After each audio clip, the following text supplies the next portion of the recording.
আজকে অভিযোগ উঠেছে যে এর সঙ্গে জামাতে ইসলামী জড়িত। আমি দুঃখ পেয়েছি শুনে।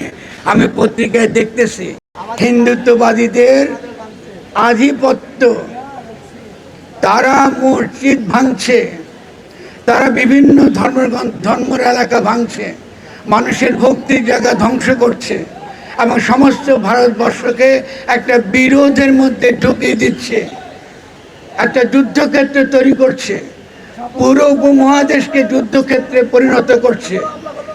এই যে রাজনীতি, এই রাজনীতির পক্ষে দয়া করে এই মাজার আঘাত করে এটাকে ত্বরান্বিত করবেন।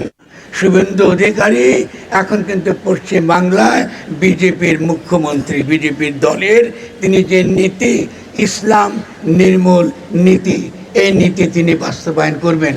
ফলে ইসলামের সত্যিকারের যে জায়গা, আমাদের রসুলকে আমরা বলি তিনি রহমাতুল্লাহ আলামিন, সারা দুনিয়ার জন্য তিনি রহমত।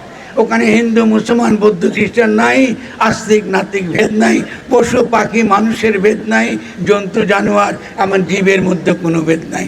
সকলের জন্য তিনি রহমত, সকলের জন্য তিনি রহমত বলে তিনি রহমতুল্লাহ।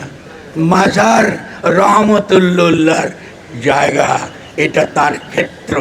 এখানে আঘাত করবেন না, নবীকে আঘাত করবেন না।